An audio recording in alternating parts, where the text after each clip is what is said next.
കടകളിൽ പോയി സാധനങ്ങൾ വാങ്ങുന്ന കാലമായിരുന്നു ആദ്യം. നമുക്കെല്ലാം തൊട്ടറിഞ്ഞ് മനസ്സിലാക്കി ചെയ്യുക. അതിൽ നിന്ന് നമ്മൾ മുന്നിലോട്ട് വന്നു. പിന്നീട് നമ്മൾ ഓൺലൈനിൽ പർച്ചേസുകൾ തുടങ്ങി. പിന്നെ ചില സാധനങ്ങൾ നമ്മുടെ കയ്യിലാവുന്നു. പിന്നെ നമുക്കത് കൊടുത്ത് അടുത്തതിലേക്ക് പോകണമെന്നായി. അങ്ങനെ പല പല ബൈയിങ്ങിൻ്റെ മേഖലകളിലൂടെ നമ്മൾ സഞ്ചരിച്ചു. ഒരുപാട് ഇ കൊമേഴ്സ് പ്ലാറ്റ്ഫോമുകളുള്ളൊരു കാലമാണ്. പക്ഷേ നമ്മളൊരു മാർക്കറ്റ് പ്ലേസിനെ പരിചയപ്പെടുകയാണ്. എനിക്കൊപ്പം ഇന്നുള്ളത് ലുക്മാനാണ്. Hi. Lukman, welcome. Hi. Lukman എന്ന് പറയുന്ന വ്യക്തി പല ബിസിനസ്സുകൾ ചെയ്ത് റിയലോക്സി എന്ന് പറയുന്ന ഒരു പ്ലാറ്റ്ഫോമിലോട്ട് വരാൻ, അങ്ങനെ ഒരു ബിസിനസ് തുടങ്ങാനുള്ള റീസൺ എന്താണ്? റിയലോക്സി സ്റ്റാർട്ട് ചെയ്യുന്നത് കൊറോണ സമയത്താണ്. നമ്മൾ ഒരുപാട് ഓഫ്ലൈൻ, എനിക്ക് ഹോട്ടൽ കാര്യങ്ങൾ അങ്ങനെ ഒരുപാട് ബിസിനസ് ഉണ്ടായിരുന്നു. ആ സമയത്ത് നമ്മൾ എല്ലാം ക്ലോസ് ആയിട്ട് ഇരിക്കുന്ന സമയത്താണ് ഓൺലൈൻ സംഭവങ്ങൾ ഇങ്ങനെ അപ്പോഴും ചലിച്ചുകൊണ്ടിരിക്കുന്നുണ്ട്. അപ്പോൾ ആ സമയത്ത് നമ്മളൊരു ആശയം കൊണ്ടുവരിക എന്നുള്ളത്, അപ്പോൾ അതിനേക്കാൾ ബെറ്റർ ഒരു പ്രൊഡക്ഷൻ എന്ന് പറയുന്നത് ഒരുപാട് ടാസ്ക്കാണ്. പല സംഭവങ്ങളും അതേപോലെ ഇ കൊമേഴ്സ് പ്ലാറ്റ്ഫോമുകൾ ഒരുപാടുണ്ട്. അപ്പോൾ ഒന്നുകൂടെ റിസ്ക് ഉള്ളൊരു സംഭവമാണ് നമ്മളെ മാർക്കറ്റ് പ്ലേസ് ആപ്പ്. പിന്നെ പ്രത്യേകിച്ച് ആ സമയത്ത് ഒരുപാട് ആളുകളടുത്ത് ക്യാഷിൻ്റെ പ്രശ്നങ്ങൾ, അതേപോലെ ഇപ്പോൾ നമ്മളെ കാറ്, ചില ആളുകളടുത്തൊക്കെ പ്രയാസ സമയമാണ്. അപ്പോൾ ആ സമയത്ത് അവർക്ക് കാറ് അല്ലെങ്കിൽ വീട്, ഒരുപാട് സാധനങ്ങൾ വിൽക്കാനും കൊടുക്കാനൊക്കെ ഉണ്ട്. അപ്പോൾ ആ സമയത്ത് മീഡിയേറ്റേഴ്സിനെ കിട്ടാനൊക്കെ ടാസ്ക്കാണ്. അപ്പോഴും ഓൺലൈനായിട്ടുള്ള മാർഗ്ഗങ്ങൾ ഒരുപാട് ആ സമയത്തും വർക്കൗട്ട് ആവുന്നുണ്ട്. അങ്ങനെയാണ് ഞാൻ ഈ ഒരു സംഭവത്തിലേക്ക് ചെയ്തത്. ഫസ്റ്റായിട്ട് എനിക്കൊരു അർജൻറ്റായിട്ട് ഒരു സാധനം സെയിൽ ചെയ്യേണ്ടായിരുന്നു. അപ്പോൾ ആ സമയത്ത് ഞാൻ പല ആളുകളെയും കോൺടാക്ട് ചെയ്തു. പക്ഷെ അത് എനിക്കത്ര എൻക്വയറീസ് ഒന്നും വന്നില്ല. ഒരു 6-7 പേരെ വിളിച്ച്. പക്ഷേ സമയത്ത് ഞാനൊരു OLX എൻ്റെ ഒരു ആഡിൽ ഒരു സാധനം ലിസ്റ്റ് ചെയ്തു. ആ സമയത്ത് നമുക്ക് ഓൾ കേരള നമുക്ക് എൻക്വയറീസ് വന്ന് ഏകദേശം ഒരു 10-20 പേര് എന്നെ വിളിച്ചു. പിറ്റേ ദിവസം തന്നെ അത് സെയിലായി. നമ്മൾ ഉദ്ദേശിക്കുന്നതിനേക്കാൾ റേറ്റിന് സെയിലായി. അപ്പോൾ ഒന്നും കൂടെ എനിക്ക് എൻ്റെ ഈ ഒരു ആശയം ഒരു കോൺഫിഡൻറ്റ് വന്നു. അങ്ങനെയാണ് അത് സ്റ്റാർട്ട് ചെയ്യുന്നത്. ആവശ്യം സൃഷ്ടിയുടെ മാതാവ്. ഇപ്പോൾ പറഞ്ഞല്ലോ, പല ബിസിനസ്സുകളിൽ നിന്നാണ് ഇതിലോട്ട് വരിക. സ്വന്തം ആവശ്യത്തിൽ നിന്നാണ് ഇങ്ങനെ ഒരു വഴി കണ്ടുപിടിച്ചിരുന്നത്. അപ്പം ഈ പല ബിസിനസ് എന്ന് പറയുമ്പോൾ ഏത് പ്രായത്തിലാണ് താങ്കൾ ബിസിനസ്സിലേക്ക് വരണേ? അത് ഫെയിലായോ? അതോ അതിൽ നിന്ന് ഉള്ള മൂലധനം, അതിൽ നിന്ന് എടുത്ത പൈസ ഇതിൽ മൂലധനമായിട്ട് വന്നു? എന്താണ് സംഭവിച്ചത്? ഇല്ല, ഞാൻ ഓൺലൈനായിട്ട് ആദ്യമായിട്ടാണ് ഈ ഒരു സംഭവത്തിലേക്ക് വരുന്നത്. ഓഫ്ലൈനായിട്ട് പല ബിസിനസ്സുകളും ചെയ്തിട്ടുണ്ട്. മാനുഫാക്ചറിങ്, പിന്നെ ഇൻറ്റീരിയറായിട്ടും, അതേപോലെ ഹോട്ടൽ, ബേക്കറി, അങ്ങനെ പല മേഖലയിലും ഞാൻ ചെയ്തിട്ടുണ്ട്. ഇപ്പോൾ UAE ഞാൻ മുമ്പ് ചെയ്തിട്ടുണ്ട്. പല ബിസിനസ്സും ചെയ്തിട്ടുണ്ട്. ഇത് സ്റ്റാർട്ട് ചെയ്യുന്നത് നമ്മളൊരു 20 ഏജിലാണ്. ഇപ്പം എനിക്ക് 32 ഏജായി. പിന്നെ ഈ ഒരു 10 വർഷത്തോളം നമ്മൾ കഠിനാധ്വാനമായിരുന്നു.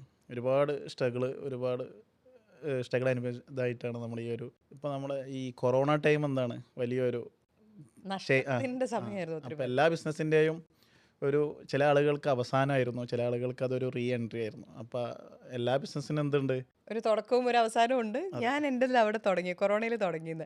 അപ്പോൾ ഈ ആദ്യത്തെ ബിസിനസ് 20 പൈസ ചെയ്യാന്ന് പറയുമ്പോൾ മലപ്പുറം ആ ഒരു ഭാഗത്ത് നമ്മൾ കേൾക്കുന്നതാണ്. നമ്മൾ തുടങ്ങിയൊരു സമയമാകുമ്പോൾ ഗൾഫിലേക്ക് വിടുക, അവിടെ ഒരു ജോലിക്ക് പോവാം. നമ്മൾ ജസ്റ്റ് പഠിത്തം കഴിയുമ്പോഴത്തേനും അങ്ങനെ ചെയ്യുന്നൊരു രീതിയാണെന്ന് ഞാൻ കേട്ടിട്ടുണ്ട്. ആ ഒരു രീതി ഞാനും ചെയ്തിട്ടുണ്ട്. എന്നെയും പറഞ്ഞയച്ചിട്ടുണ്ട്. എങ്ങോട്ട് വിട്ടു? ഞാൻ ഫസ്റ്റായിട്ട് ദുബായിലായിരുന്നു. എന്നിട്ട് അവിടെ എന്ത് ജോലിയാണ് ചെയ്തുകൊണ്ടിരുന്നത്? ഞാൻ ഫസ്റ്റായിട്ട് സൂപ്പർ മാർക്കറ്റിലായിരുന്നു.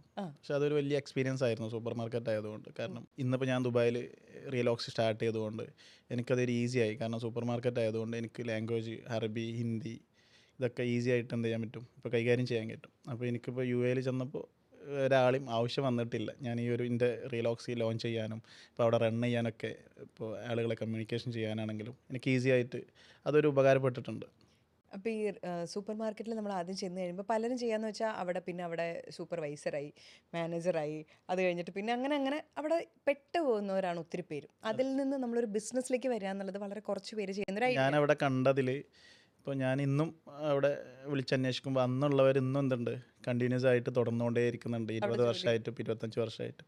ഞാനൊരു 6 മന്ത് അവിടെ ചെയ്തിട്ടുള്ളൂ ഒരു സ്റ്റാഫായിട്ട്. പിന്നെ ഞാൻ പഠനത്തിലാണ്, അടുത്ത് എന്ത് ചെയ്യണം, എങ്ങനെ എങ്ങോട്ട് പോകണം എന്നുള്ള ഓൾറെഡി എൻ്റെ മൈൻഡിൽ ബിസിനസ് എന്നുള്ള സാധനം ഓൾറെഡി ഉണ്ട്. അപ്പോൾ അവിടെ നിന്ന് എങ്ങോട്ട് മാറി?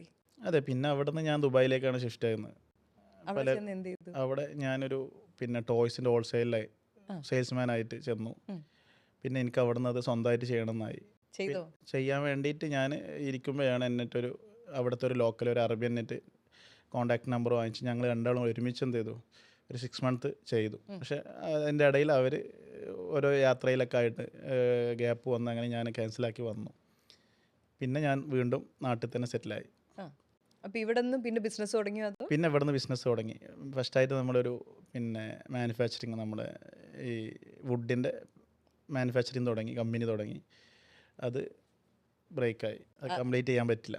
എന്നിട്ട് വീണ്ടും വേറെ ഒരുപാട് സംഭവങ്ങൾ സ്റ്റാർട്ട് ചെയ്തു. നിങ്ങൾ സമ്മതിക്കണം. സാധാരണ ഒരാൾ ഒരു തകർച്ച വരുന്നു അല്ലെങ്കിൽ ഒരെണ്ണം ശരിയായില്ല അപ്പം തന്നെ ഇച്ചിരി തകരും. അതിനുശേഷം അടുത്തത് ശരിയായില്ലെങ്കിൽ പിന്നെയും മനസ്സ് പിന്നെയും തളർന്നു. ഒരു 3 എണ്ണമൊക്കെ ആകുമ്പോഴത്തേനും വിചാരിക്കും ഇതെനിക്ക് പറ്റിയ പണിയല്ലാന്ന്. പക്ഷെ നിങ്ങൾ ഓരോന്ന് കഴിഞ്ഞിട്ടും എനിക്ക് അല്ല, ഓരോന്ന് കംപ്ലീറ്റ് ആവുന്ന മുന്നേ നമ്മൾ പ്ലാൻ ചെയ്തുകൊണ്ടിരിക്കും അടുത്ത് എന്ത് ചെയ്യണം എന്നുള്ളത്. ആ. ഓൾറെഡി ഇതിപ്പോൾ നമ്മൾ ഈ മാനുഫാക്ചറിങ് മെയിനായിട്ട് നമുക്ക് അതിൻ്റെ റീസൺ അത് പൊട്ടിപ്പോകാനുള്ള കാരണം എന്ന് വെച്ചാൽ ഒരുപാട് പുതിയ കമ്പനികൾ വന്നിട്ട് മാർക്കറ്റിൽ ക്രെഡിറ്റ് കൊടുത്തിട്ടും അങ്ങനെയൊക്കെയാണ് ഇത് നമുക്ക് നമ്മളെ കൊണ്ട് കംപ്ലീറ്റ് ചെയ്യാൻ കഴിയില്ല. കാരണം അത്രത്തോളം പുതിയ പുതിയ കമ്പനികൾ വന്നിട്ട് ക്രെഡിറ്റ് കൊടുക്കുക, പിന്നെ ഭയങ്കര ലോ പ്രൈസിന് കൊടുത്തിട്ട്, അപ്പോൾ നമുക്കത് പിടിച്ചിരിക്കാൻ കഴിയില്ല. കാരണം നമ്മൾ അത്രയും ക്വാളിറ്റിയിൽ സാധനം ഉണ്ടാക്കിയിട്ട് അപ്പോൾ ക്വാളിറ്റി മെയിൻറ്റെയിൻ ചെയ്തുകൊണ്ട് അത്രയും ചീപ്പാക്കി കഴിഞ്ഞാൽ ഏതെങ്കിലും കോംപ്രമൈസ് ചെയ്യണം. പിന്നീട് നമുക്ക് അത് ഫ്യൂച്ചറിൽ ഒരുപാട് പ്രശ്നങ്ങൾ വരും. കാരണം പിന്നെ നമ്മളിപ്പോൾ ആ സംഭവം നിർത്തിയിട്ട് നമ്മൾ ഒരു കമ്പനി മാത്രമല്ല, നമ്മളെ നമ്മളെയും കൂടെ അറിഞ്ഞിട്ടാണ് ആളുകൾ ഇതിന് പർച്ചേസ് ചെയ്യുന്നത്. അപ്പോൾ പിന്നീട് നമ്മളൊരു 2 ഇയറൊക്കെ കഴിഞ്ഞിട്ട് ഈ സംഭവങ്ങൾ ആളുകൾ നമ്മളെ വീണ്ടും കോൺടാക്ട് ചെയ്യും. നമ്മൾ ചിലപ്പോൾ നല്ല നിലയിൽ നിൽക്കുന്ന സമയത്താവും. അപ്പോൾ നമ്മൾ ഈ ക്വാളിറ്റി നഷ്ടപ്പെടുത്തിയിട്ട് എന്ത് സംഭവം ചെയ്താലും പിന്നീട് അത് നമ്മൾ വേറെ എന്തെങ്കിലും രക്ഷപ്പെട്ട് അടിപൊളിയായിരിക്കുന്ന സമയത്താവും ഇതിൻ്റെ കംപ്ലയിൻസ് ഒക്കെ വരിക. അവൻ പണ്ട് ചെയ്ത കള്ളത്തരം ഇതെന്നൊക്കെ പറഞ്ഞിട്ട് അത് ശരിയാ. അത് മാത്രമല്ല, ഒരുപാട് കംപ്ലയിൻസ് ഒക്കെ വരും. ഇപ്പോൾ നമ്മൾ കൊടുത്ത പ്രൊഡക്റ്റൊക്കെ കംപ്ലയിൻറ്റ് വന്നിട്ട് ആ സമയത്ത് ഒരുപാട് നമ്മൾ അനുഭവിക്കേണ്ടി വരും, അതിൻ്റെ പുറകെ നടക്കണം. നടക്കണം. അപ്പോൾ അതിനേക്കാളും നല്ലത് ശരിയാണ്. അത് അവിടെ വെച്ച് നിർത്തേണ്ട സമയം അറിയാം. എക്സിറ്റ് അപ്പോൾ നിർത്തുന്ന സമയം മുന്നേ നമ്മൾ എന്ത് ചെയ്യണം, അടുത്തത് കണ്ടുപിടിക്കും. അടുത്ത് കണ്ടുപിടിക്കണം. പക്ഷെ നമ്മൾ ഈ അടുത്തത് കണ്ടുപിടിച്ചുകൊണ്ട് പോകാമെന്ന് പറയുമ്പോൾ നമ്മൾ ഒരു ബിസിനസ്സുകാരൻ എന്ന നിലയിൽ നമ്മൾ ഇൻഡിവിജ്വലായിട്ടാണ് തിങ്ക് ചെയ്യുന്നതെങ്കിലും നമ്മളൊരു സമൂഹത്തിലാണല്ലോ കഴിയുക. നമ്മുടെ വീട്ടുകാരുണ്ട്, കൂട്ടുകാരുണ്ട്, എല്ലാവരും ഉണ്ട്. അപ്പം ഒരു സംരംഭം ശരിയാവാണ്ട് വരുമ്പോൾ തന്നെ പലപ്പോഴും പല വീടുകളിൽ നിന്ന് അവനെ പറ്റിയ പണിയല്ല എന്ന് പറയും.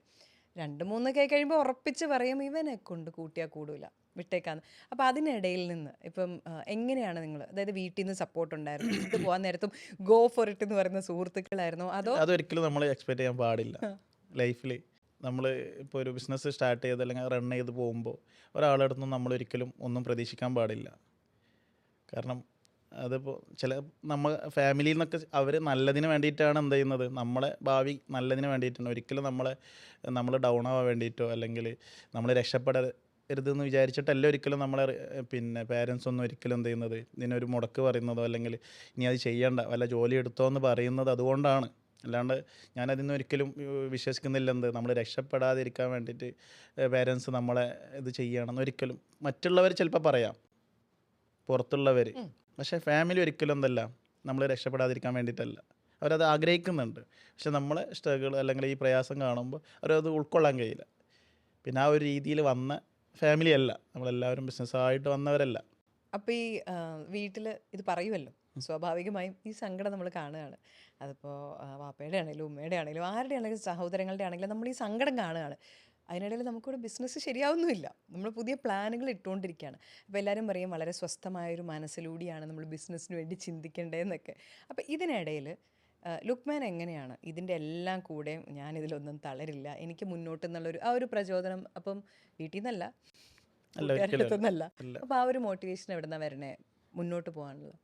ഇല്ല, നമ്മളൊരു 1-2 ബിസിനസ് ചെയ്തിട്ട് നമ്മൾ അതിൽ നിന്ന് പൊട്ടിക്കഴിഞ്ഞാൽ അല്ലെങ്കിൽ നമ്മളതിൽ തളർച്ച വന്നു കഴിഞ്ഞാൽ നമ്മൾ പിന്നെ നമ്മളെ മൈൻഡിലൊരു പുതിയ ഒരു സംഭവം ക്രിയേറ്റ് ആവും. നമ്മൾ രക്ഷപ്പെടണം അല്ലെങ്കിൽ നമുക്ക് കാണിക്കണം എന്നുള്ള ഒരു മനസ്സിൽ വരും. അതാണ് പിന്നെ നമുക്ക് ലൈഫ് ലോങ് ആ ഒരു ബിസിനസ് പിന്നെ റൺ ചെയ്യാനൊക്കെ ഉള്ളൊരു എനർജി. അപ്പോൾ ആദ്യത്തെ എത്ര നാളത്തെ വീഴ്ചകൾക്ക് ശേഷമാണ് റിയലോക്സി തുടങ്ങുന്നത്? റിയലോക്സിൻ്റെ സ്റ്റാർട്ടിങ് എന്ന് പറയുന്നത് ഒരു മാർക്കറ്റ് പ്ലേസ് ആപ്പുള്ളൂ. ഇന്ന് വേൾഡിൽ എന്ന് പറഞ്ഞാൽ ഒരുപാട് ഇ-കൊമേഴ്സ് ആപ്പുകളുണ്ട്. ഇന്നിപ്പോൾ ആമസോൺ, ഫ്ലിപ്കാർട്ട്, വലിയ വലിയ ഒരുപാട് ആപ്പുകൾ ഇപ്പോൾ ഡെയിലി എന്ന് പറഞ്ഞത് നമ്മളെ ആപ്പ് സ്റ്റോറിലാണെങ്കിലും പ്ലേ സ്റ്റോറിലാണെങ്കിലും ഇ-കൊമേഴ്സ് ആപ്പുകൾ ഡെയിലി വന്നുകൊണ്ടേയിരിക്കുകയാണ്. പക്ഷെ മാർക്കറ്റ് പ്ലേസ് ആപ്പുകൾ വളരെ കുറവാണ്, റിസ്ക്കാണ്. കാരണം ചിലർ ബയ്യറും സെല്ലറും വരിക എന്ന് പറയുന്നത് ടാസ്ക്കാണ്. ഇപ്പോൾ നമ്മൾ ഒരുപാട് ബയ്യേഴ്സിനെ കൊടുന്നു അല്ലെങ്കിൽ ഒരുപാട് സെല്ലറെ കൊടുന്നു, അവർ ഇതിങ്ങനെ ലിസ്റ്റ് ചെയ്തു. ഇപ്പോൾ നിങ്ങളൊരു കാറ് ലിസ്റ്റ് ചെയ്തു, ഇതിന് ബയ്യർ ഇല്ലെങ്കിൽ റിയലോക്സിൽ ഒരാളും വന്നില്ല എന്ന് പറഞ്ഞിട്ട് പിന്നെ നിങ്ങളതിനെന്തില്ല ചൂസ് ചെയ്യില്ല. ഓൾറെഡി ഇവിടെ വലിയൊരു മാർക്കറ്റ് പ്ലേസ് ആപ്പ് ഉണ്ട് ഓൾറെഡി. OLX ഒക്കെ പറയുന്ന പോലെ വലിയ ആപ്പുകളുണ്ട്. അപ്പോൾ ഇതിനെ ചൂസ് ചെയ്യില്ല. അപ്പോൾ രണ്ടും ഒരു ടാസ്ക്കാണ്. നമ്മളിപ്പോൾ ഒരു ഏകദേശം 5 ഇയർ കഴിഞ്ഞു റിയലോക്സി വന്നിട്ട്. സ്റ്റാർട്ടിംഗ് എന്ന് പറഞ്ഞത് ഒരു 1 ഇയറോളം എൻ്റെ യൂസേഴ്സ് ഡൗൺലോഡ്സ് എന്ന് പറഞ്ഞത് 1000 ആണ് ഒരു വർഷം ഒരു കൊണ്ട്. വർഷം. ഓ പിന്നെ ഒരു 2 വർഷം കഴിഞ്ഞിട്ടാണ് എന്ത് ചെയ്യുന്നത് അതൊരു 10,000 ആവുന്നത്. ഓ ഇപ്പോൾ 2 lakh എബോവ് ആയി. അത്ര യൂസേഴ്സ് ആയി അതിന് ഇപ്പോൾ യൂസേഴ്സ് ആയി. അപ്പോൾ ഈ റിയൽ ഓക്സി എന്ന് പറയുന്ന ആപ്പ് മാർക്കറ്റ് പ്ലേസ്, അതായത് ബയർ വരുന്നു, സെല്ലർ വരുന്നു, അങ്ങനെയാണല്ലോ. അപ്പോൾ ഇതിൻ്റെ ആദ്യത്തെ ഐഡിയ വരുന്നത് താങ്കളുടെ ഒരു സാധനം വിൽക്കണം എന്ന് ആഗ്രഹിച്ചതിൽ നിന്നാണെന്ന് പറഞ്ഞു. പക്ഷേ ഇതുപോലൊരു ആപ്പ് എന്ന് പറയുമ്പോൾ അതിന് സ്ട്രോങ് ആയിട്ടുള്ളൊരു സോഫ്റ്റ്വെയർ വേണം, ഒരു ബേസ് വേണം, അതിനൊരു ചെറിയ അത് ക്രാഷായി തീർന്നു, അതിനെന്തെങ്കിലും അത് ഭയങ്കര പ്രശ്നമാണ്. അപ്പം അങ്ങനെ ഒരു സാധനം കണ്ടുപിടിക്കാൻ നേരത്തെ നിങ്ങൾ അതിന് എന്തൊക്കെ സ്റ്റെപ്പിൽ കൂടെയാണ് കടന്നുപോയത്? എത്ര നാളെടുത്തു റിയൽ ഓക്സിയെ സെറ്റ് ചെയ്യാനായിട്ട്? ഭയങ്കര ഇൻവെസ്റ്റ്മെൻ്റ് ഉണ്ട്. നമ്മൾ മെയിനായിട്ട് ഇൻവെസ്റ്റ്മെൻ്റ് ഉണ്ട്, എന്നാൽ കൂടിയിട്ട് നമ്മളെ ഡെവലപ്പേഴ്സ് അതേപോലെ നമ്മളെ ടീം സ്റ്റാർട്ടിങ്ങിൽ ഒരു ടീമൊന്നുമല്ല, ഞാനും ഡെവലപ്പറും മാത്രമേ ഉള്ളൂ. ഒരു 2 ഇയർ ഞാനും ഡെവലപ്പറും മാത്രം. അവരും ഞാനും ഡിസ്കസ് ചെയ്തിട്ട് എന്ത് ചെയ്യുന്നു ഇതിനെ ഞാനിപ്പോൾ ഡെയിലി ഒരു രാത്രി ഈ ഒരു 10 മണി കഴിഞ്ഞാൽ മാർക്കറ്റ് പ്ലേസ് ആപ്പുകൾ എന്തൊക്കെയാണ് വരുന്നത് സ്റ്റോറിൽ, ആപ്പ് സ്റ്റോറിലും പ്ലേ സ്റ്റോറിലും ഡെയിലി ഞാൻ സെർച്ച് ചെയ്യും. അതിലെന്തൊക്കെയാണ് അപ്ഡേറ്റ്സ് വരുന്നത് എല്ലാം ഞാൻ സെർച്ച് ചെയ്തിട്ട് ഡെവലപ്പർ എന്ത് ചെയ്യും ഡിസ്കസ് ചെയ്യും. അപ്പോൾ അവർ എന്ത് ചെയ്യും അപ്ഡേറ്റ് ചെയ്തുകൊണ്ടേയിരിക്കും. ഫസ്റ്റ് സ്റ്റാർട്ടിങ്ങിലൊക്കെ നമ്മളൊരു ആപ്പ് എന്ന് പറഞ്ഞത് ഒരു പെട്ടിമാതിരിയായിരുന്നു, ഒന്നുമല്ലായിരുന്നു. ഒരു 2 ഇയർ കഴിഞ്ഞപ്പോഴാണ് എന്ത് ചെയ്ത് ഒരു പ്രീമിയം ലുക്കിലേക്ക് കൊണ്ടുവന്നത്. ഇപ്പോഴും നമ്മൾ ഡെയിലി എന്ന് പറയുന്നത് നമ്മൾ അപ്ഡേറ്റ് ചെയ്തുകൊണ്ടേയിരിക്കുകയാണ്. ഇപ്പോൾ പ്രത്യേകിച്ച് AI ഒരു കാലഘട്ടമാണ്. അപ്പോൾ നമ്മൾ അപ്ഡേറ്റഡ് അല്ലെങ്കിൽ നമ്മൾ ഔട്ടാണ്. അപ്പോൾ ഡെയിലി നമ്മൾ 24 അവർ. പിന്നെ വേറൊരു കാര്യം എന്ന് പറയുന്നത് ബിസിനസ്സിൽ മെയിനായിട്ട് ശ്രദ്ധിക്കേണ്ടതെന്ന് വെച്ചാൽ നമ്മളിപ്പോൾ ഒരുപാട് ഏജൻസികളും കാര്യങ്ങളൊക്കെ ഉണ്ട് ഇന്ന് മാർക്കറ്റ് ചെയ്ത് തരാനും പേഴ്സണൽ ബ്രാൻഡിങ് ചെയ്യാനും കമ്പനിയെ ബ്രാൻഡ് ചെയ്യാനൊക്കെ. പക്ഷെ നമ്മൾ ഇതിനെ തിങ്ക് ചെയ്തുകൊണ്ടേയിരിക്കണം. നമ്മളെ കമ്പനി 24 അവർ എന്ന് പറയുന്നത് റിയലോക്സിനെ കുറിച്ച് ഞാനാണ് ഏറ്റവും കൂടുതൽ ചിന്തിക്കേണ്ടത്.